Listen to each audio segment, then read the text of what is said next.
2년 됐다고 그러더라고요. 반갑습니다. 룻기 말씀을 오늘 여러분과 나누겠습니다. 룻기 3장 10절 같이 보죠. 룻기 3장 10절입니다.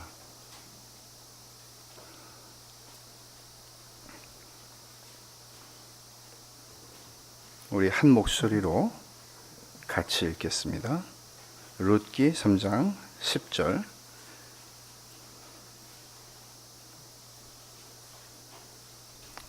찾으셨습니까? 같이 보죠. 그가 이르되 내 딸아 여호와께서 내게 복 주시기를 원하노라. 내가 가난하건 부하건 젊은 자를 따르지 아니하였으니 내가 베푼 인애가 처음보다 나중이 더하도다. 아멘. 잠깐 기도하죠. 하나님 아버지 감사합니다. 하나님께서 저희들을 사랑하셔서 오늘 이 자리에 부르셨고 또 주께서는 저희들에게 사랑하는 자녀들에게 주시기를 원하시는 말씀이 있는 줄 압니다. 주님 말씀하여 주시고 저희가 그 말씀을 착하고 좋은 마음으로 듣게 하시고 그 말씀이 저희 안에 큰 힘이 되고 위로가 되고 기쁨이 되고 주를 섬길 새로운 마음을 품는 그런 복된 시간이 되게 하여 주셔서 하나님께서 영광을 받아 주시옵소서. 예수님의 이름으로 기도하옵나이다. 아멘. 스탠리 하워워스라고 하는 신학자가 저기 자서전, 신학적인 자서전에서 이런 말을 해요. 그리스도인으로 산다는 것은 답 없이 살아가는 것을 배우는 것이다. 답 없이 사는 법을 배우는 것이다. 근데 굉장히 설명할 수 없었던 어떤 것을 설명해 준 느낌이 들었어요. 그 얘기를 들으면서 그가 이 말을 한 것은 자기 삶의 그 경험적 그 배경이 있기 때문인데, 대학교 때 이 사람은 벽돌 쌓는 그런 일을, 벽돌도 똑바로 쌓아야 되잖아요. 하나하나 쌓아야 되는 거죠. 그 아버지가 이제 그런 일을 하는 분이었고, 굉장히 지적인 분위기하고는 거리가 먼 집안에, 스탠리 하워스는 굉장히 뛰어난 신학자입니다. 뭐 저하고 신학적인 경향이 다르지만은 굉장히 뛰어난 신학자고, 제가 그분의 책을 읽는 것을 또 좋아하기도 하는데, 이분이 이제 대학을 갔어요. 그 집안에 대학 나온 사람 별로 없는 집안인데 대학을 갔어요. 대학을 가서 친구를 만나서 이제 일찍 결혼을 합니다. 대학 졸업하자마자. 근데 결혼하고 나서 1년이 지나서 아내에게 정신적인 병이 있다는 것을 알게 되고 24년 동안을 살아요. 근데 이제 아내는 어떤 병인가 하면 자꾸 다른 남자한테 내가 저 남자하고 결혼해야 된다는 생각을 밤낮 없이 하는 것이죠. 이분이 노틀담 대학의 교수로 오랫동안 있었는데, 노틀담 대학은 카톨릭 대학이에요. 굉장히 명문 대학이고 거기 신부들이 또 굉장히 많아요, 교수들 중에. 근데 이제 집에 와 보면 어느 신부 집에 가 있는 거예요. 나 이 사람하고 결혼해야 된다. 근데 이제 24년을 살면서 아들이 하나 있어요. 애덤스라고 하는 아들인데 걔한테 8살, 그러니까 이제 이 아들이 지금은 50이 넘었어요. 근데 그러더래요. 아버지가 네가 엄마를 이해해 줘야 돼, 네가 엄마를 돌봐줘야 돼 라고 했을 때 자기 나이가 몇 살인지 아냐 그러더래요. 그래서 네가 그때 몇 살이었니? 아버지는 8살이었다고 그러더래요. 그러니까 사실 행복, 기본적으로 우리 인생에서 주어지는 행복이라고 하는 거는 거리가 먼 삶이었죠. 24년을 남의 집에 가서 마치 호세아를 생각하게 하는 거예요. 남의 집에 가 있는 아내를 데리고 와서 설득해서 24년 정도 산 다음에 이제 이 부인이 더 이상 견딜 수 없을 만큼 내가 다른 데 가서 누구와 결혼해야 된다고, 그래서 결국은 아내를 놔주게 돼요. 이혼을 하게 되는데 묘하게 썼어요. 그러니까 이제 놔준다는 것, 어떻게 보면 정말 그 자기 인생에 지고 온 짐을 내려놓는 것이기도 하고, 그러면서도 그 내 아내이기 때문에 어떻게 자기를 떠나면 어떻게 되겠어요? 누가 자기처럼 이 아내를 돌봐줄 수 있겠어요? 결국은 얼마 지나지 않아서 모텔에서 변사체로 발견이 됐고, 이 스탠리 하워스는 이제 다른 대학으로 가서 또 새로 결혼을 하게 됩니다. 결혼을 하게 되고 정말 지금 또 한 20년 지났을까요? 어떻게 보면 해피엔딩이에요. 해피엔딩인 것 같이 보이지만 실제로 이제 이분이 자기의 삶을 설명하면서 그리스도인으로 산다는 게 뭔가, 그거는 답이 없이 사는 법을 잘 배우는 거다. 답이 없다는 거예요. 자기 인생에 이렇게 살아온 삶을 보면. 지금도 마찬가지라는 거죠. 우리는 답을 달라고 그러잖아요. 이렇게 할 때 어떻게 해야 되냐고 그러잖아요. 근데 이렇게 할 때 어떻게 해야 되냐고 목사에게 물어보는 사람들이 있는데 제가 어떻게 알겠어요. 그러니까 저도 답이 없는 인생을 사는 인간인데, 근데 이분의 이야기는 뭔가 절망이 아니라 희망을 주는 것 같아요. 그걸 좀 룻기의 이야기를 통해서 보게 되는데, 우리는 보통 결말에 신경을 써요. 그래서 나오미가 굉장히 불행했는데 행복해졌다. 욥이 굉장히 고난 가운데 있었는데 나중에 행복해졌다.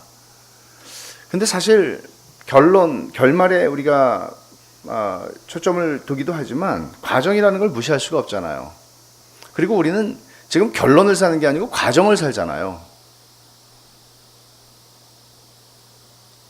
우리 과정은 두 발을 땅에 디디고 살아가는, 정말 지긋지긋하게 피하고 싶은, 때로는 미칠 것 같은 그런 현실을 어떻게 해요? 살아야지. 근데 답은 안 보이는 거예요. 죽어서 천국 간다는 답은 알아요. 근데 그걸 지금 갖다가 어떻게 써야 되는지는 몰라요. 내 현실의 답이 없어요. 현실의 답이. 그래서 그런 고통스러운 삶의 과정을 우리가 어떻게 믿음으로 산다는 거는, 어떻게 산다는 게, 이런 우리가 어떻게 살아야 되는 건가, 그런 생각들을 저도 하고 아마 여러분들도 하실 거예요. 근데 우리가 가지고 있는 기독교의 소망이, 복음 안에 있는 소망이 정상적으로 작동을 할 때는 그나마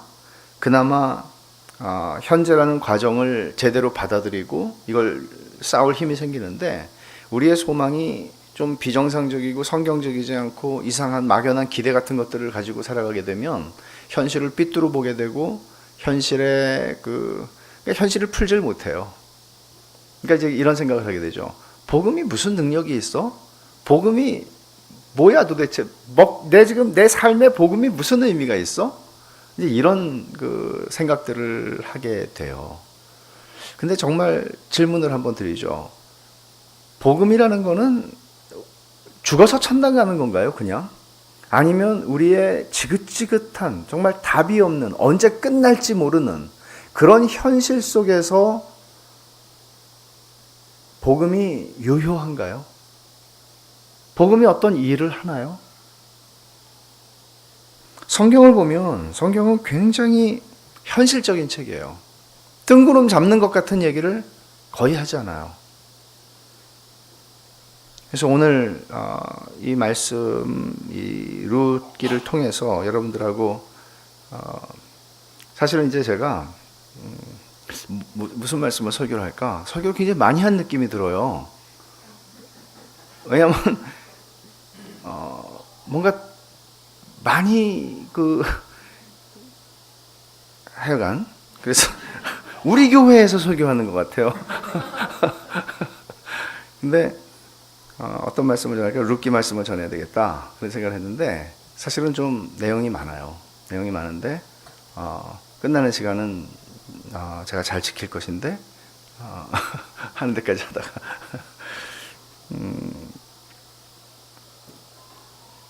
실패자의 얘기예요. 룻기는 약자의 얘기예요.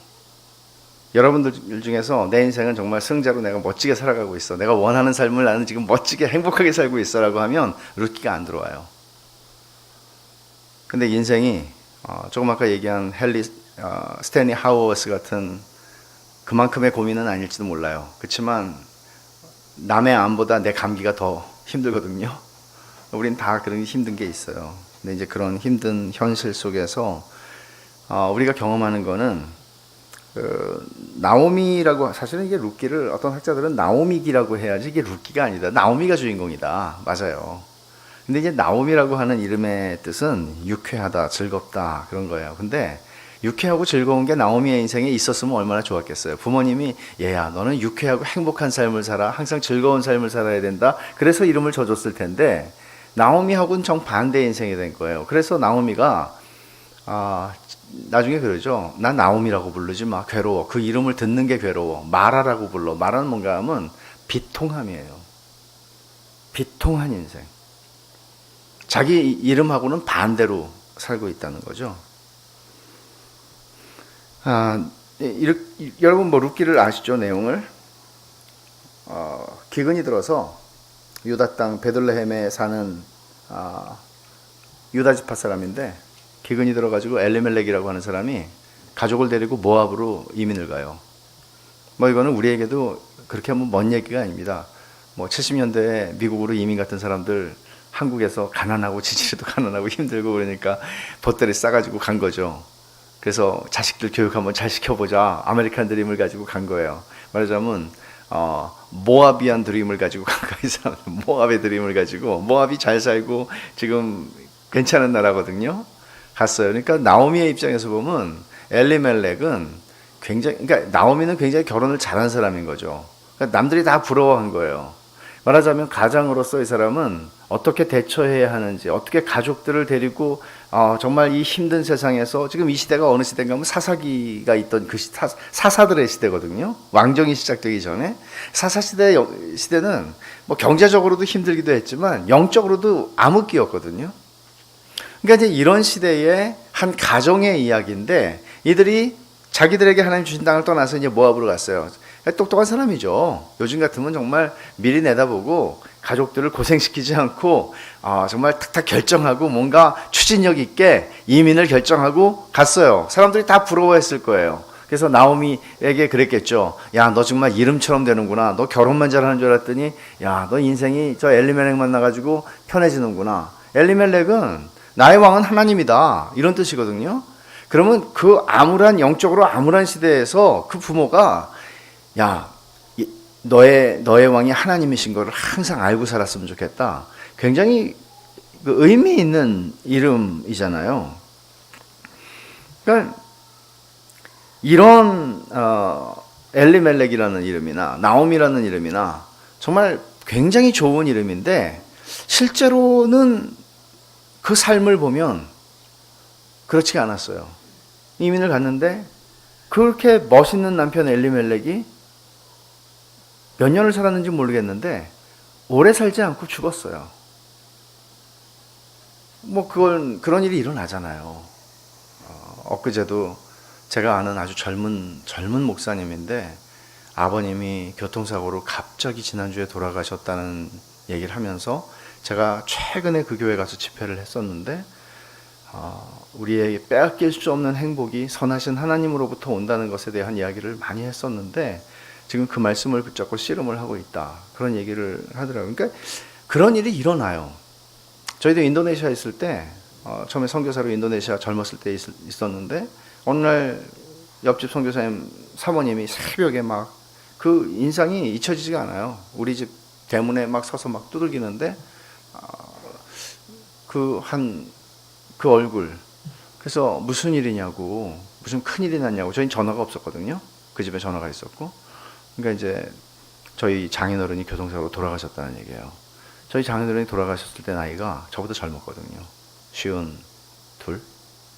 그러니까 정말 상상할 수 없는 그런 일들이 온 거예요, 이 집에. 그러니까 그 믿고 살아가던 남편이 죽었어요.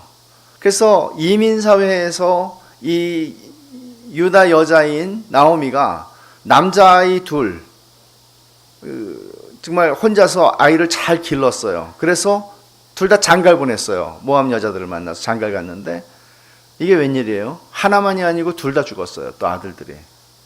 그러면 여러분, 이 나오미도 과부예요. 그리고 그 당시에 뭐 결혼했을 때 10대 후반, 10대 중반에 결혼했을 테니까 그러면 이 젊은 이 세댁들, 모압 여자들, 이 두 며느리도 과부가 됐어요. 과부 셋이 무슨 대책으로 어떻게 살아갈 수가 있겠어요? 곰곰이 그냥 그렇게 정말 그 가난과 싸우면서 살아갔겠죠. 그런데 듣자 하니 유다에 다시 경제 상황이 좋아졌다는 얘기를 들어요. 그리고는 나 여기서 죽느니 가야 되겠다. 돌아가야 되겠다. 역이민을 결정하죠. 그리고는 돌아가겠다고 하고 이제 며느리들이야 이 집 식구가 됐으니까 이제 처음에 같이 출발했어요. 근데 엄마가 이 시어머니가 생각해 보니까 얘들은 모압 사람이잖아요. 날 따라서 아무 자기가 대책도 없는 사람인데 날 따라서 가봐야 무슨 소용이 있어요. 집이 있는 것도 아니고 아무것도 준비된 게 없는데. 그래서 얘들아, 너네들은 여기 남아라. 나 혼자 가마. 그래, 울며 불며 따라가겠다는 거죠. 응? 어머니를 따라가겠다는 거죠. 그래도 어머니가 강권하니까 큰 며느리는 울면서 이제 어머니와 헤어지게 되고. 근데 둘째 며느리 룻이죠. 룻은 뭐라고 얘기를 해요? 1장에 이 말씀 한번 보죠.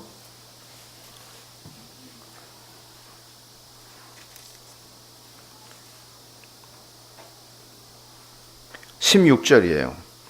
룻이 이르되 내게 어머니를 떠나며 어머니를 따르지 말고 돌아가라 강권하지 마옵소서. 어머니께서 가시는 곳에 나도 가고 어머니께서 머무시는 곳에 나도 머물겠나이다. 어머니의 백성이 나의 백성이 되고 어머니의 하나님이 나의 하나님이 되시리니 어머니께서 죽으시는 곳에서 나도 죽어 거기 묻힐 것이라. 만일 내가 죽는 일 외에 어머니를 떠나면 여호와께서 내게 벌을 내리시고 더 내리시기를 원하나이다 하는지라. 정확히 알 수는 없지만 이 둘째 며느리가 어머니를 통해서 그리고 남편과 또는 남편을 통해서 하나님을 알게 되었다는 약간의 암시가 있죠. 그리고 내가 이 하나님과 떨어질 수 없듯이 어머니와도 내가 떨어질 수 없습니다. 죽음이 우리를, 이 부부도 아닌데 죽음이 우리를 갈라놓을 때까지 내가 시어머니와 떨어지지 않겠습니다. 이런 고백을 해요. 굉장한 고백이죠. 결국은 대책 없는 이 두 과부가 이제 고향 땅 베들레헴으로 돌아가게 되는데 나오미를 알아보는 사람들이 잘 못 알아봐요. 세월도 흘렀거니와 나오미의 얼굴이 얼마나 상했으면, 얼마나 불쌍했으면.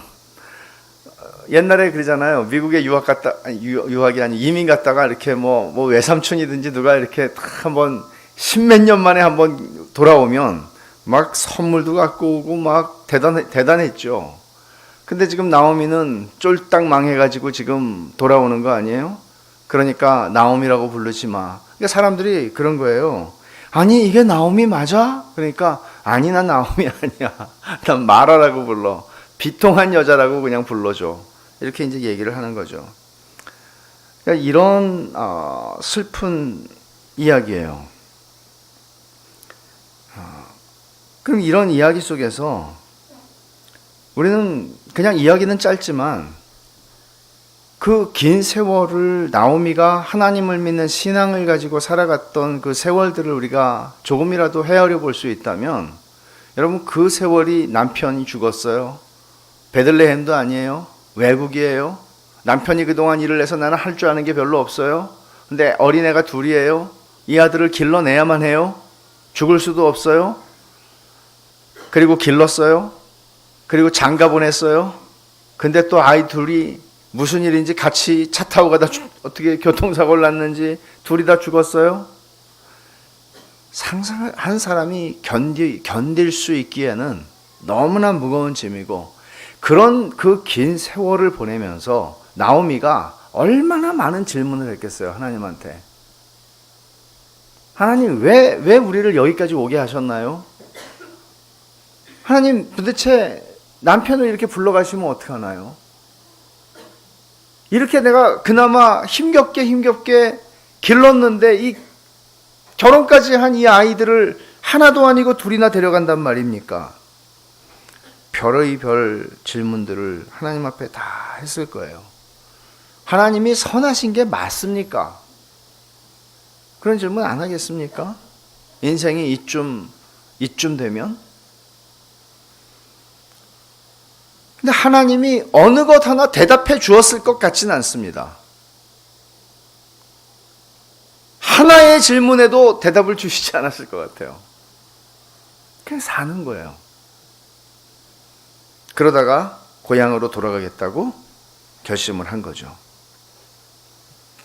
근데 나오미가 돌아가서 자기 고향 사람들한테 하는 이야기를 들어보면 한 가지 우리가 얻게 되는 그 통찰이 있는데 1장 20절에 보면 나오미가 그들에게 이르되 나를 나오미라 부르지 말고 나를 마라라 부르라. 이는 전능자가 나를 심히 괴롭게 하셨음이라. 자, 보세요. 21절도 보면 내가 풍족하게 나갔더니 여호와께서 내게 비어 돌아오게 하셨느니라. 그러니까 갈 때만 해도 이민 자금이 좀 있었단 말이에요. 그런 사람이나 또 가는 거예요. 근데 지금은 쫄딱 망해서 빈털터리가 돼서 지금 돌아온다는 얘기를 하는 거죠. 여호와께서 나를 징벌하셨고 전능자가 나를 괴롭게 하셨거늘 너희가 어찌 나를 나오미라 부르느냐. 여기서 나오미의 이 고백을 보면 나오미가 한 가지 알고 있는 것은 뭔가 하면 자기가 당한 이 모든 고생과 고난에는 하나님의 주권과 섭리가 있었다는 거예요. 하나님이 나를 괴롭게 하셨다. 그러니까 하나님의 주권과 섭리 속에서 지금 내 인생에 일어난 일들이 일어났다. 이것까지는 분명히 나오미는 알고 있어요. 말하자면 이런 어려움을 당하고 나서 돌아와가지고 나 이제 하나님 안 믿어. 그딴 하나님 없어. 라고 말하는 게 아니라 그 하나님이 나를 이렇게 하셨다고 얘기를 해요. 그리고는 이제 2장으로 넘어가고 3장으로 가면 베들레헴으로 돌아온 두 과부, 시어머니와 며느리가 어떻게, 그러니까 우리말로 하면 진짜 거지예요.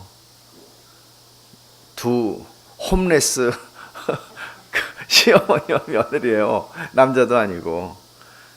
이 두 사람의 인생의 이야기가 나오는데 역시 답이 없어요. 답이 있어서 행동을 한 거는 엘리멜렉 신랑이 이민 가자. 답이 있었어요. 이민 가면 잘 산단 말이에요. 근데 그 다음부터의 인생에는 답이 없는 거예요. 근데 답이 없는 거를 배우는 인생이라고요. 근데 여러분, 이런 삶을, 답이 없는 삶을 산다고 한다면 믿음이라는 거는 어디다 씁니까? 믿으면은, 믿지 않는 사람은 답이 없어도 믿는 사람은 답이 좀 있어서 멋이라도 좀 있어야 되지 않겠습니까? 답이 없어요. 믿는데도 불구하고 답이 없어요. 우리가 이런 정리는 잠깐 하고 넘어갔으면 좋겠는데, 이런 삶, 나오미 같은 삶, 나오미의 이름값을 하지 못하고 마라 같은 삶, 비통함으로 이어지는 삶, 이런 삶을 살면 문제가 있는 건가요? 만약에 여러분 자신일 수도 있고 그것이 어떤 여러분들이 아는 누구인가일 수도 있는데 그런 삶을 사는 사람은 뭔가 문제 있는 사람입니까? 문제가 있다는 것은 뭔가 영적으로 문제가 있는 사람입니까? 그래서 그렇게 인생이 꼬입니까? 답 없는 사람들은 다 문제 있는 사람입니까?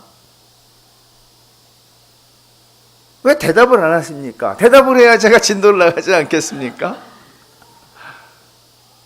그렇지 않습니다. 성경은 엘리멜렉이 모압으로 간 것 자체를 어떤 사람들은 이제 그것에 대해서 하나님이 주신 기업을 떠났다 뭐 이런 여러 가지 얘기하는데 그럴 수도 있고 아닐 수도 있습니다. 성경이 명백하게 이 사람들의 죄악에 대해서 지적하지 않습니다. 엘리멜렉이 죽은 거는 가서 모압의 신들을 섬겼기 때문이다라고 얘기하지도 않습니다. 말론과 기럧 두 아들이 죽은 것에 대해서도 성경은 이 사람들이 죄를 지어서 죽었다고 얘기하지 않습니다. 명백하게 성경이 이 사람들에 대해서 어떻게 했기 때문에 하나님이 그들을 때리시고 치시고 채찍질하시는 거다 그렇게 설명하지 않습니다. 우리 일상에서 우리의 인생에서 일어날 수 있는 일이라는 거예요. 그러니까 1차원적으로 우리가 하나님한테 죄를 졌기 때문에 하나님이 우리한테 어떻게 하신다 이런 식으로 생각하는 거는 너무나 무지한 것이고 그런 식의 생각 속에서는 우리가 신앙생활을 할 수가 없습니다. 답이 있는 것 같죠? 거기에는. 왜? 죄와 고난 연결시키면 답이죠. 그러나 성경은 그런 1차원적인 얘기만 하지 않습니다. 칼빈의 말입니다. 신자의 일평생은 계속해서 이런 하나님께서 나를 적대하시는 것처럼 느껴지는 이런 싸움 속에 던져지게 된다. 그렇게 하나님께서 우리를 깨우시지 않으면 우리는 바로 나태함에 빠질 수밖에 없기 때문에 하나님은 시련으로 우리를 깨우신다. 하나님이 나를 적대하시는 것처럼 느껴지는 상황 아닙니까? 나오미의 상황은 하나님이 도움이 되는 게 없어요. 하나님을 믿으면 뭔가라도 안 되다가도 뭐가 돼야 되는데 하나님을 믿고 신실하게 지금까지 나름대로는 오고 있는데 도움이 되질 않아. 하나님이 나를 도와주시질 않아. 진짜로. 네? 그렇게 느껴진다고요. 오히려 가만히 계시면 좋겠는데 나오미가 얘기한 것처럼 나를 괴롭게 하시는 거예요. 그냥 가만히만 계셨으면 좋겠는데 나를 자꾸 이렇게 좀 되려고 그러면 또 딴지를 걸어서 넘어뜨리시고 되려고 그러면 허무시고 이렇게 느끼는 거예요, 실제로. 근데 칼빈은 하나님께서 우리를 영적인 나태함 속에 버려두지 않으시기 위해서, 우리를 일깨우시기 위해서, 우리에게 뭔가를 주시기 위해서 이런 일들을, 시련을 허락하신다고 얘기를 해요. 그러니까 하나님의 자녀들에게는 이런 현실이 있다는 얘기죠. 하나님의 자녀기 때문에 이런 현실이 있다는 거죠. 하나님의 자녀기 때문에. 그래서 사람들은 잘못 기독교를 이해하게 되면 우리가 뭔가 자꾸 인생에 꼬이고 문제가 있어요. 그러면은 이거 진짜 영적으로 문제가 있는 사람이구나 라고 본단 말이에요. 그런 일이 일어나요, 교회에서도. 근데 이제 이러기 때문에 우리들은 자꾸 문제를 숨기게 되고 어떤 현실을 자꾸 부정하게 되고 우리가 교회에서도 이야기를 하면 잘 되는 얘기, 좋은 얘기만 하게 되는 것이죠. 그러니까 교회가 그런 경향으로 가득해지게 되면 사실은 교회가 허물어져요. 교회가 허물어져요. 여러분, 세상에서 만나는 동창회 한번 보세요. 동창회, 고교 동창회, 기타 등등. 그럼 다 폼 잡고 나가지 않습니까? 그래도 오래간만에 나가는데 내가 얼마나 괜찮은 사람으로 변했는지, 또는 우리 남편이 얼마나 훌륭한지, 우리가 어떤 집에 사는지, 뭔가 허황되고 얼마나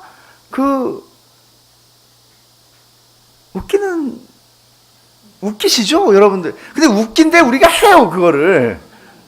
이렇게 웃긴데 그걸 해요. 하고 있어요, 우리가. 교회에서도 그런 거예요. 교회에서도.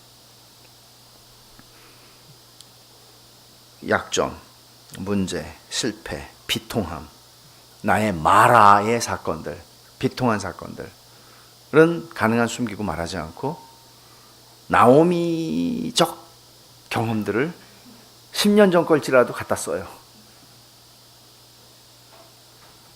이게 이제 이런 경향이 교회에도 있어요. 하지만 성경이 말하는 거는 그리스도인의 삶은 답 없이 사는 것 같은 삶이다 라는 거예요. 또 하나 우리가 좀 생각할 것은 답 없이 사는 삶에서 믿음이 뭔가 그 믿음은 우리에게 질문하게 해요. 그리고 생각하게 해요. 질문을 포기하면 안 돼요. 하나님 왜 이럽니까? 시편에 굉장히 많이 나오는 질문이에요. 하나님 왜 이렇게, 이게 뭡니까? 근데 질문을 포기하지 말라는 거죠. 그리고 공동체 안에서 그 질문을 할 수 있는 용기가 필요해요. 시편은 욥기는 그런 책이죠, 실제. 근데 이제 그런 용기를 한번 발휘해 봤는데 그게 상처로 돌아오는 경험을 하기도 해요. 괜히 쓸데없이 말해가지고 뒤통수 맞는 기분이 들고. 그래도 포기하지 말아야 돼요. 왜냐하면 그게 교회가 만들어지는 거예요. 그렇게 해서 진짜 교회가 되는 거예요. 폼 잡고 교회가 되지 않아요. 우리의 나오미의 이야기들이 만들어지면은 사람들이 많이 오는 게 아니라, 하나님의 영광을 받으시는 게 아니라, 어떻게 마라 같은 인생을 사는 패자와 약자들이 모여서 아직도 그 하나님을 믿겠다고 하고 앉아 있는지, 그게 기이한 것이죠. 근데 답 없이 산다, 답 없이 사는 걸 배우는 것이다 하는 걸 좀 더 우리가 이야기를 해보면, 공식과 정답을 가지고 사는 게 얼마나 위험한가 하는 걸 알아야 돼요. 그러니까 공식과 정답을 가지고 살려고 우리는, 여러분 초등학교 때 아마 구구단을 여러분 외우셨겠죠?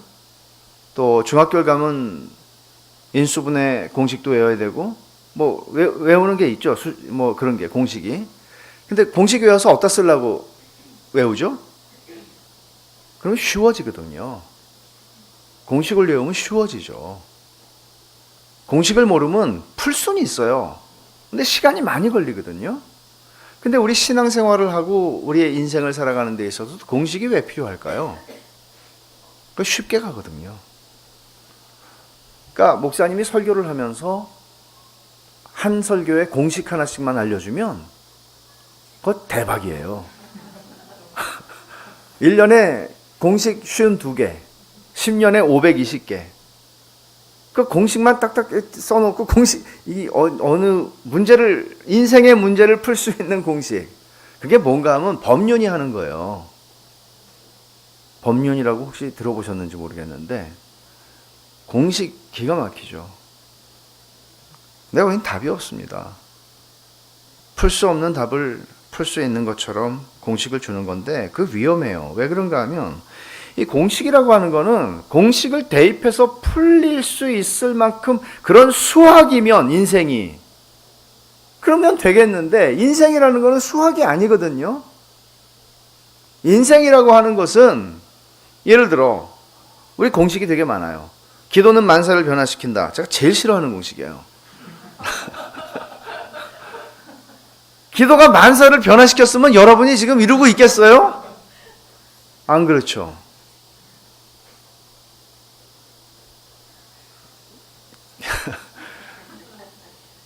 하나님이 변화시키시지 기도가 변화시키는 게 아니죠. 우리는 근데 그거를 그렇게 쓰고 싶어 해요. 그러면 좀 쉽거든요. 근데 하나님이 변화시킨다 그러면 하나님이 변화시키시는데 하나님이 인격이시기 때문에 어떻게 하실지 모르거든요. 기도가 변화시킨다는 거는 내가 무엇을 구하든지 내 뜻대로 된다는 얘기죠. 위험한 얘기죠, 굉장히. 성공은 하나님이 축복하신 증거다. 이것도 공식이에요. 월급 많이 받고 연봉 오르고 취직 잘 되면 역시 하나님께서 축복하셨군요. 11조를 더 내십시오. 정말 그런가요? 그렇지 않다는 거 다 알잖아요, 우리는. 근데 왜 그런 것들에 솔깃하죠? 실패하는 인생은, 나오미 같은 인생은 신앙에 뭔가 문제가 있는 건가요? 그런 식의 공식을 대입하면 답이 안 나와요. 큰 교회는 좋은 교회다. 아니죠. 11조 하면 복 받는다. 맞나요? 아니죠. 그래서 쓸데없는 이상한 경건으로 포장된, 그러나 순수하기는 했던 이런 거죠. 주님, 제가 이 섬에서 11조 제일 많이 하는 사람이 되겠습니다. 그 얘기는 내가 최고 부자가 되고 싶다는 얘기고, 그러나 그걸 그렇게 너무 비판적으로 볼 게 아니고 순수하거든요. 근데 문제는 뭐가 문제인가 하면 잘못된 공식이 문제인 거예요. 그런 식의 공식들에 의해서 신앙생활을 이끌려가는 거예요. 그러면 신앙은 잘하지 않아요. 절대로 하나님을 더 알아갈 수가 없어요. 그러니까 이런 공식들이 신앙생활을 편하게 만들어주죠. 왜냐면 그냥 공식대로 하면 되거든요. 그럼 답이 나오는 거예요. 근데 이제 이런 공식들을 우리의 풀 수 없는 인생의 문제들에 억지로 대입해서 풀다 보면 잘못하면 그건 잘못하면이 아니고 그건 대부분 신앙을 무너뜨려요. 그 공식들은. 시간 문제죠. 이런 거예요. 좀 일이 좀 안 되는 사람을 보면 기도는 하십니까? 기분 더러워지는 얘기를. 형제님 혹시 기도는 하십니까? 그런 나쁜 그리스도인들이 돼요. 진짜 하나님을 알고 있기는 한가? 그런 생각하게 되는 것이죠. 공식으로 보면 나오미나 룻은 저주받은 인생입니다. 하나님이 때리고 치시고 막 딴지 거시는 인생이죠. 근데 그리스도인의 삶은 공식으로 풀리지를 않아요. 한 예를 들어볼게요. 이건 우리들의 이야기일 수도 있어요. 평생을 신앙생활 잘해왔어요. 정말 열심히 주님을 섬겼고 교회 헌신 봉사했고 정말 화목한 가정을 이루었고 남편도 정말 신실한 장로였고 한 여자 얘기입니다. 정말 사이좋게 주님을 잘 섬겼고 자식들도 정말 잘 자라서 다들 결혼 잘했고 신앙생활 잘하고 정말 부족함이 없어요. 근데 인생의 노년에 남편이 갑자기 어려운 병에 걸리고 자식들이 결혼 생활에 문제가 생기고 또 교통사고가 일어나고 하나님 데려가시고 이런 일이 막 겹쳐요. 평생을 그런 나오미처럼 살았는데 나오미처럼 살았다니 나오미처럼 유쾌하고 즐겁게 하나님을 섬기고 살았는데 인생의 노년에 마라 같은 경험들을 하는 거예요. 그러면서 도대체 내가 지금까지 믿은 믿음이 뭔가? 그런 생각 당연히 하겠죠. 믿음이 흔들리겠죠. 근데 하나님께서 그렇게 나오미같이 유쾌하고 나오미의 이름값 유쾌하고 즐겁게 하나님 섬기면, 그러니까 다들 그러는 거죠. 하나님을 이렇게 잘 섬기는 집은, 이 집은 모범 집안이야. 이 집처럼 예수 믿으면 정말 다 자식도 잘 되고 다 훌륭하게 돼. 다 그렇게 봤어요. 근데 현실이, 내 인생의 노년에 맞는 현실이 너무나 기구하고 기가 막힌 거예요. 도대체 하나님이 지금까지, 아니 나한테 그러면 뭐 쌓이신 게 있나?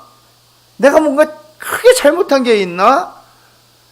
하나님이 도대체 그렇게 내가 하나님을 깊이 잘 알아왔다고 생각했고 하나님과 친밀하다고 하는 것을 조금도 의심해 본 적이 없고 기도하면 들으시는 하나님이었는데 그 공식이 통했었는데 그 공식이 무너지는 거예요. 자기가 공식이라고 생각하고 사는 게 아니에요. 그냥 살다 보니까 내가 의식하지 않은 채 내가 인생에서 터득한 공식 위에 내 신앙을 쌓고 있었던 거예요. 근데 그게 신앙이 참된 신앙일 수가 없기 때문에 하나님께서 인생 노년에라도 하나님 사랑하시니까 그 공식을 깨뜨려 버리시는 거예요. 뭘 통해서? 고난을 통해서.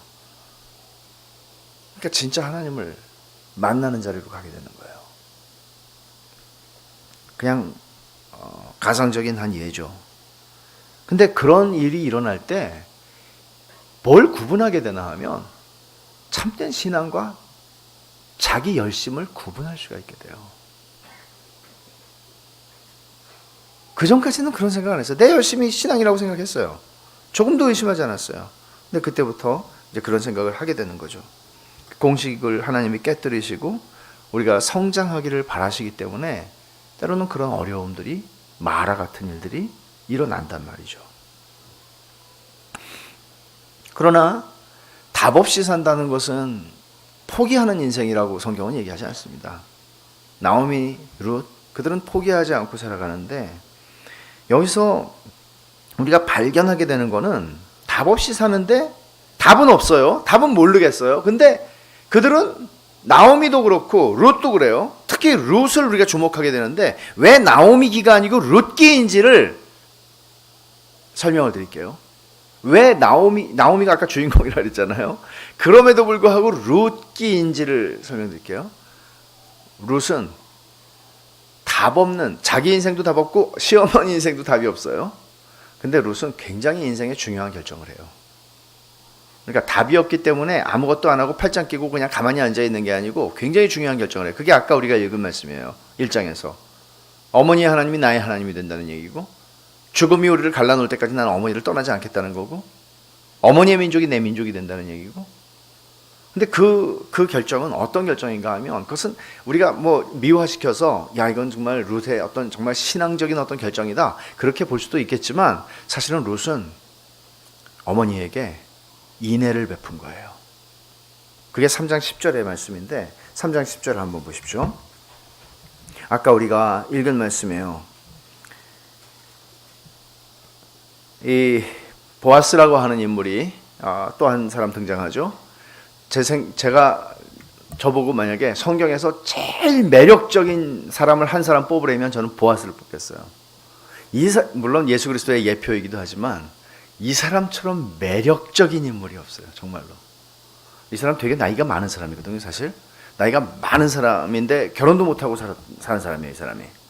사연이 다 있겠죠. 근데 그거 설명 다 못하고 3장 10절 그건 구목사님이 나중에 다 그가 이르되 내 딸아, 보아스가 지금 룻한테 하는 얘기예요. 내 딸아, 여호와께서 내게 복 주시기를 원하노라. 내가 가난하건 부하건 젊은 자를 따르지 아니하였으니 내가 베푼 인애가 처음보다 나중에 더하도다. 지금 보아스는 다 들었어요. 듣고 있었어요. 보아스 얘기까지 하면 너무 길어지니까 룻은 어머니에게 인애를 베풀었다고 그래요. 근데 이 인애라고 하는 말이 룻기에 3번 나와요.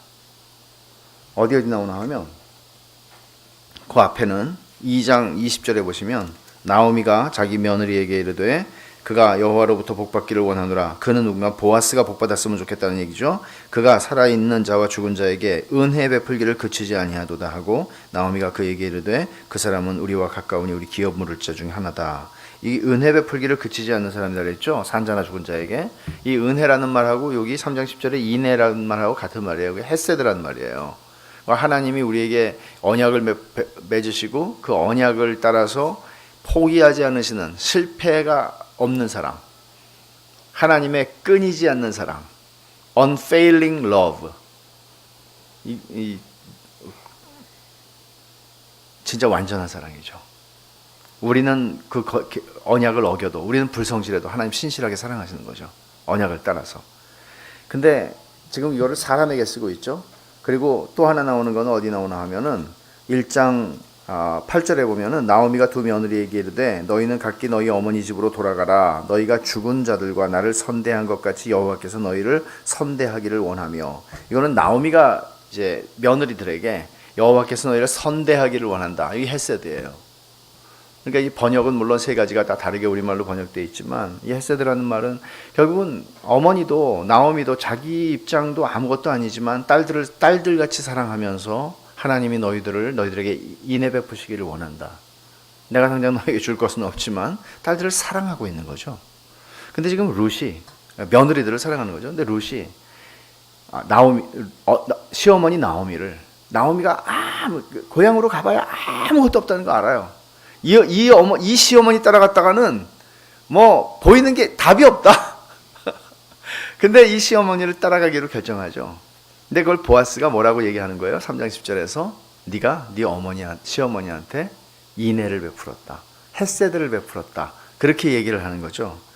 그러니까 여기서 우리가 배우게 되는 게 뭔가 하면 답 없이 산다는 거는 답 없이 살기 때문에 자기 자신에게 함몰돼서 살아가는 게 아니라는 얘기예요. 나오미도 답이 없고 룻도 답이 없어요. 우리가 생각하면 보아스 같은 사람은 돈이 많고 유력한 사람이니까 답이 있는 사람이라고 볼 수 있어요. 그러나 그 사람도, 이것은 성경적 상상이지만 그 사람도 나름대로 자기의 고민과 자기의 문제 속에 빠져들어갈 수밖에 없는 상황은 있을 수 있었어요. 그러나 이들이 하는 게 뭐죠? 이 나오미와 룻과 보아스가 다 한결같이 답 없는 인생을 살아가면서 하는 게 뭐죠? 그건 뭔가 하면 사랑하는 거예요.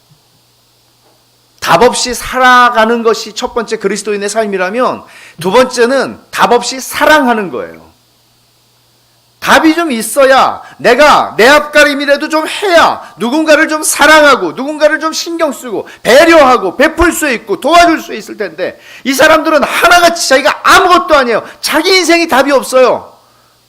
근데 자기 인생에 답이 없는 사람들이 뭘 해요?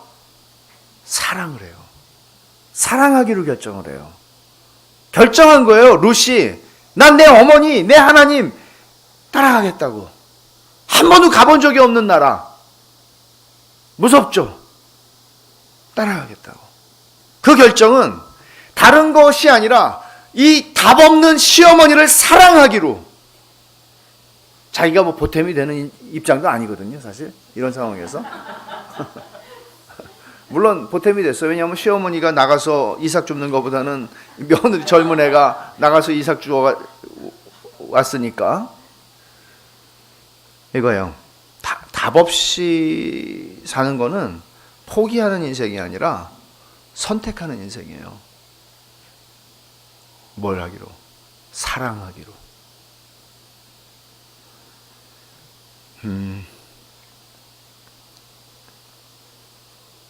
롯이 처음에 어머니를 따르겠다고 할 때 보여준 사랑, 지금까지 어려운 생활을 하면서 시어머니를 공양하는 롯의 수고와 섬김, 보아스가 이거를 들어서 알고 있었고 보고 있었다고요.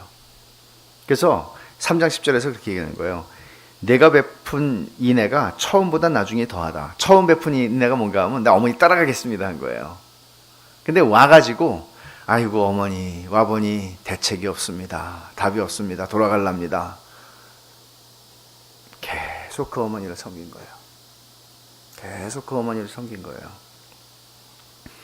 룻의 이 결정이 바로 하나님이 우리에게 주시는 사랑을 가지고 내 어머니, 시어머니를 사랑하겠다고 결정한 것이고, 보아스도 그렇고 시어머니도 그래요.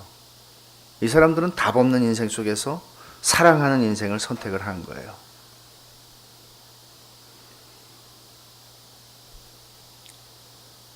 보아스도 물론 이제 그런 결정을 한 거죠. 우리는 뭐 보아스의 이야기는 오늘은 시간이 없으니까 그거는 고 목사님이 나중에 하실 거고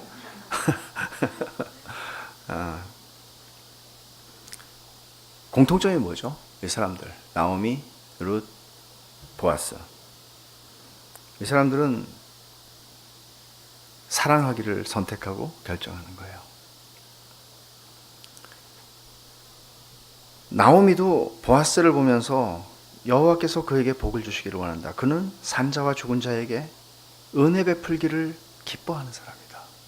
하나님의 햇새들을 베푸는, 그러니까 하나님의 성품이 내 삶과 내 성품을 통해서 흘러나가는 사람들인 거예요. 이 사람들이.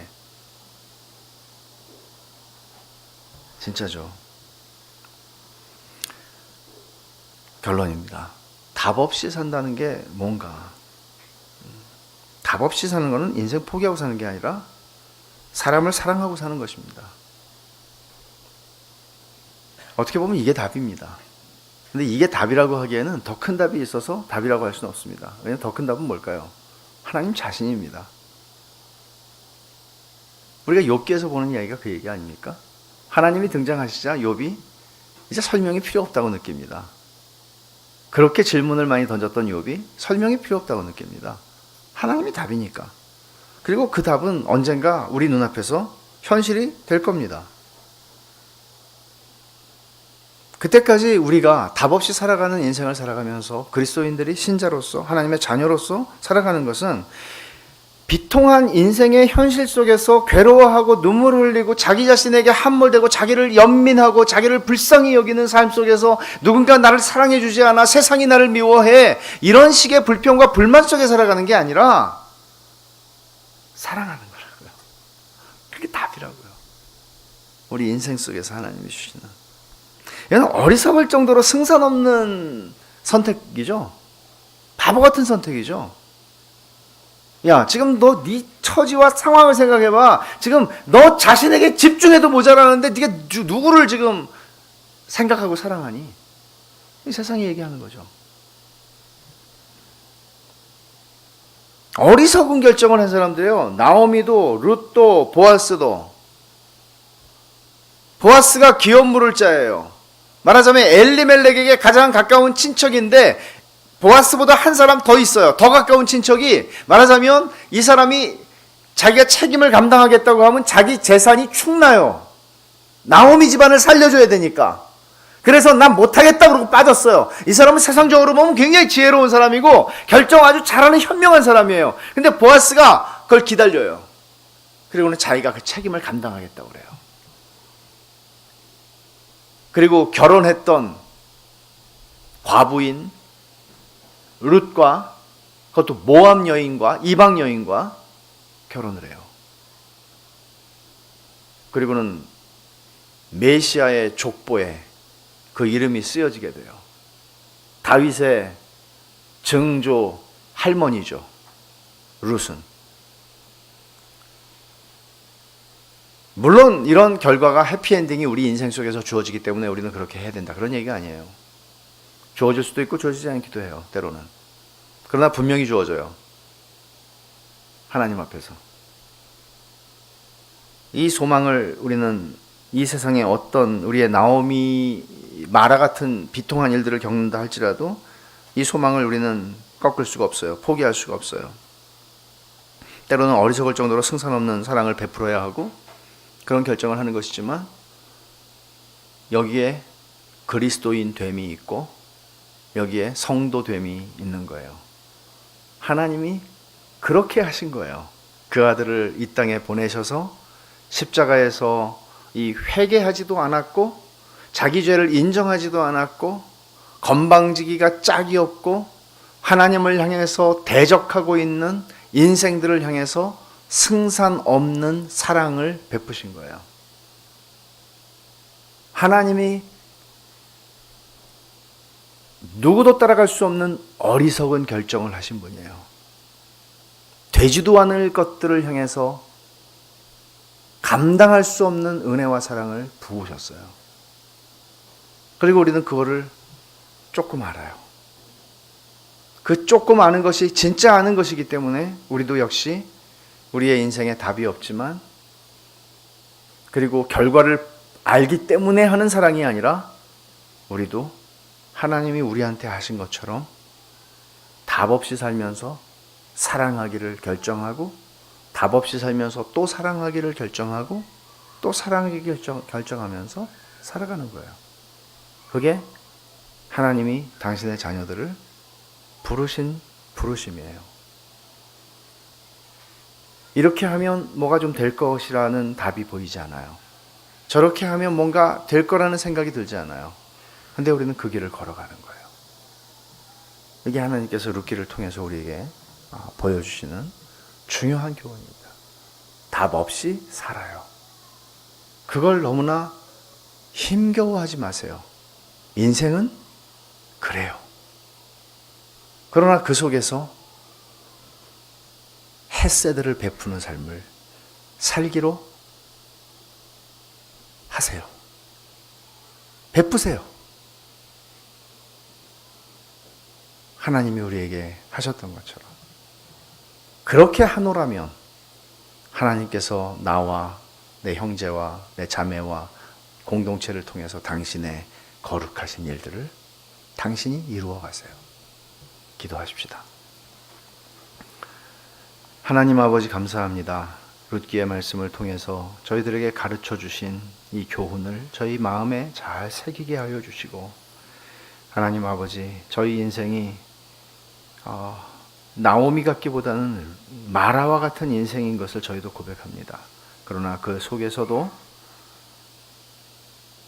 하나님이 저희들에게 베푸신 햇새들을 저희들도 베푸는 복된 인생이 되게 하여 주시옵소서.